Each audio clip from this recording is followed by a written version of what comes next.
Well, hello everybody. Welcome to P.B.M. Money. Tonight I'm going to talk about our monthly savings breakdown. Now, what am I talking about? Well, I was going through and working on our goal, our game for next year, and when I thought about it, and I did the things I told you about in setting financial goals, it occurred to me that it might be of interest to tell everyone where the money comes from and where it goes on a monthly basis and the amounts. Now, my finances are broken up into two parts: mine personally and the ministry. Everything the ministry has, I have one. They got a savings account, I got a savings account.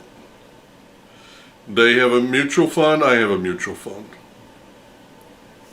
So, and everything I do for one, I do for the other. Just the incomes are not the same, but the processes are the same.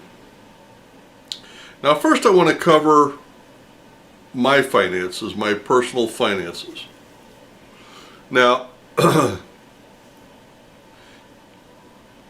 we save a total of $1,104 per month for me personally.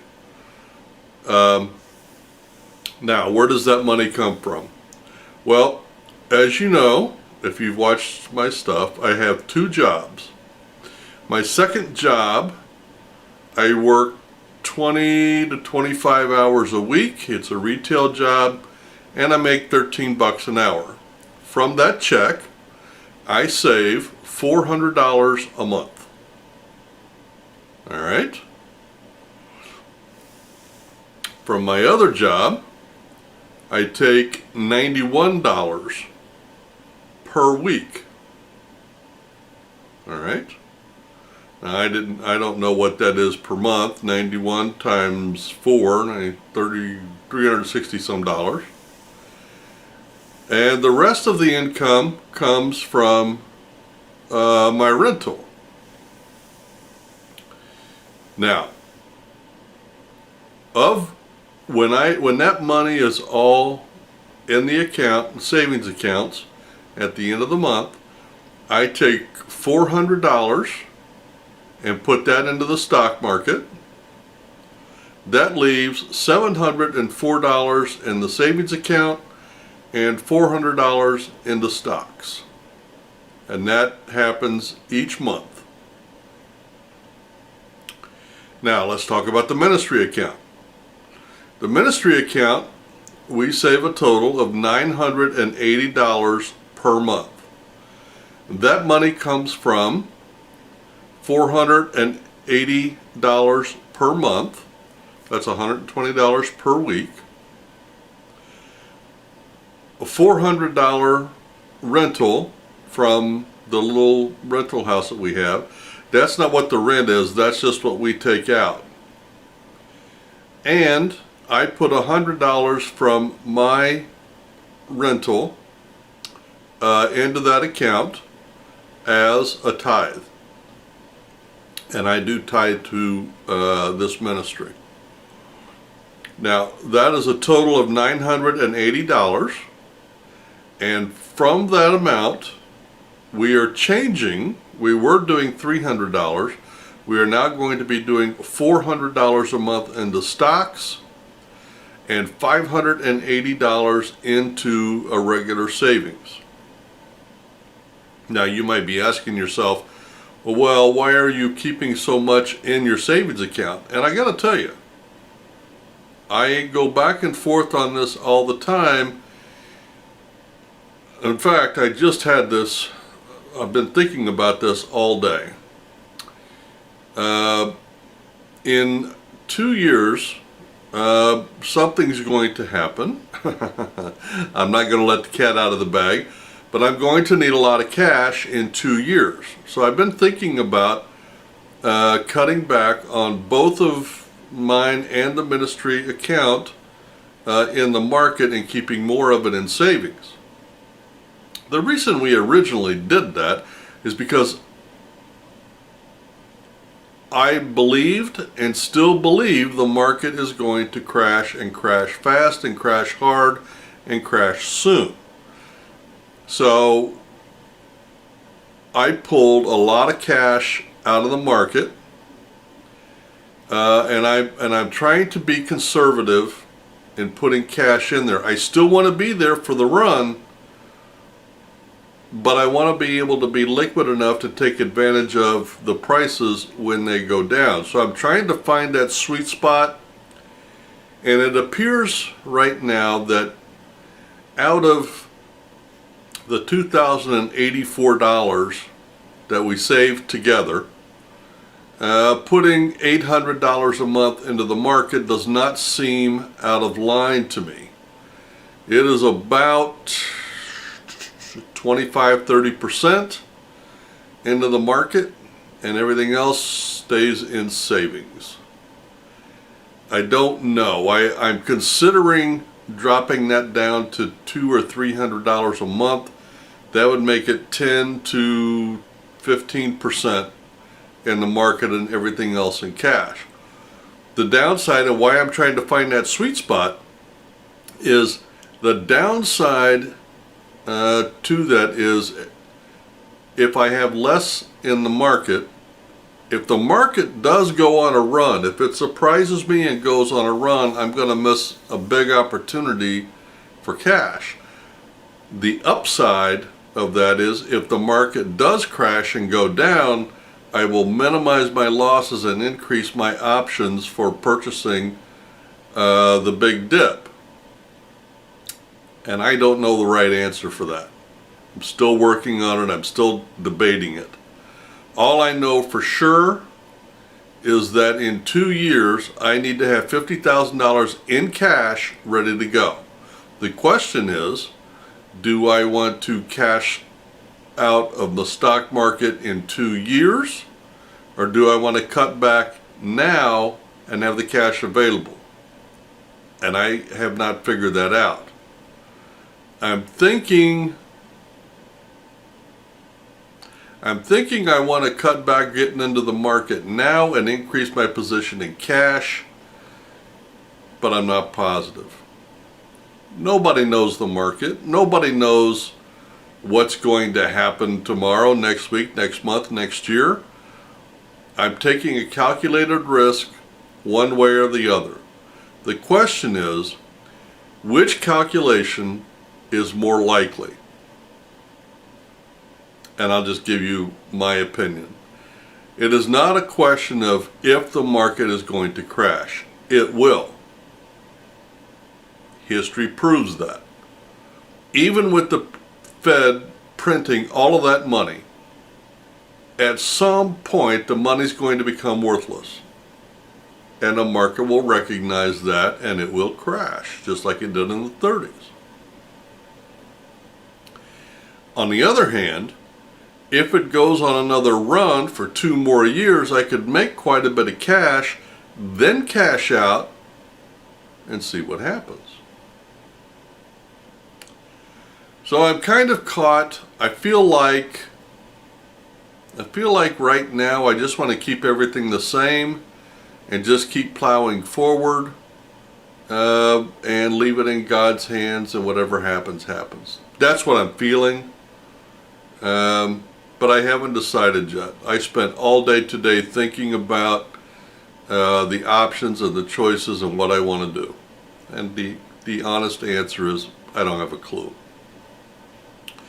So now I gave you monthly totals, where the savings was coming from, what we were doing with that money. Now I just want to give you some annual numbers, and then we'll be done. So with those numbers, the total annual savings amount will be $25,008. That's $2,084 a month. And of that amount, we will have $9,600 more dollars in the stock market and $15,408 in the savings account.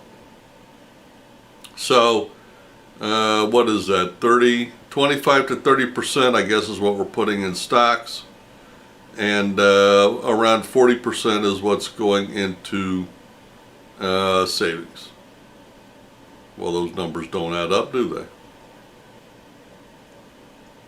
Let's see, 15,000 of 25, oh, I see what I did. Okay. Roughly 60% of savings and 40% of in stocks. 60-40. And I'm considering changing that to 75-25, 80-20, right in that ballpark. Cash versus stock. I don't know. I'm no expert. I'm just trying to figure it out just like everybody else. Well, anyway, I just thought it would be interesting to see and explain to everybody where the cash comes from, where the cash goes, what we're doing with it, and I hope that it helps you in determining what you are going to do with your cash. And I want to do a quick plug here for our channel. Every year we play a financial game, and this year our savings goal was to get to 51,000 and some change. We are currently at 49,000 and some change, and we could hit it in 2 months. I had a big expense this month, so I don't think we're going to hit it this month, but we probably will hit it next. And I've been working for a couple of months now on next month's game, the goals, not only for next year but for the coming 5 years, because I plan on retiring in 5 years, and in 5 years I need to get a lot of things done and make a lot of things happen, and that's going to take a lot of effort. So when I finally do make it public what our goals are going to be, what the game is going to be, both short-term and long-term, I think everybody's going to be surprised. And I want to ask you to think about where you want to be in 1 year financially. Do you want to increase savings? Do you want to live more frugally? Do you want to make more money? What is your goal? And then go back and watch the 2 video series I did called Making Financial Goals. And then I want you to follow us for the year. And I'll tell you why. You will be able to watch me make the goals, which I'm making videos as we go, see the income that I make, where it comes from, where it goes, what I do with it, and then you can modify your behavior to maximize your savings, your frugality, your investments. I don't want you to follow me. I want you to follow the process. I want you to follow the game. I want you to be encouraged by what happens on our channel. I want you to be encouraged. I make $14 an hour at one job, $13 an hour at another job, and if everything stays the same, I'm going to save $25,000 next year. How many people do you know that make $100,000 a year can't save $25,000? Most. I make less than $40,000 a year, and I'm going to save $25,000 at least. I almost let the cat out of the bag. But we're working on a goal, and we will get there. Like I said in one of my videos, if I have to eat ramen noodles all year to get to that goal, I'm going to make that happen. And that's That's the kind of encouragement that I want to give you. I want you to be as encouraged, as excited about achieving your financial goals. Now, it's not about being rich. It's not about the money. And I know that because I say that, and the name of this channel is P.B.M Money, I know that doesn't sound right. But trust me, it's true. When I was younger, I cared about the money. That's all I cared about. Now that I'm older, I don't care about the money. I care about the results of the money. I don't care about owning property. I don't care about having money in the bank. I really, truly don't. I care about what that money can do for me. And that is the difference between making money and building wealth. And I just told my son this 2 weeks ago. Well, you guys have a great day, a great week, and share this with your friends, because I want as many people to be with us next year as is humanly possible, so that we can encourage as many people as possible to go after what it is you want and need and make it happen.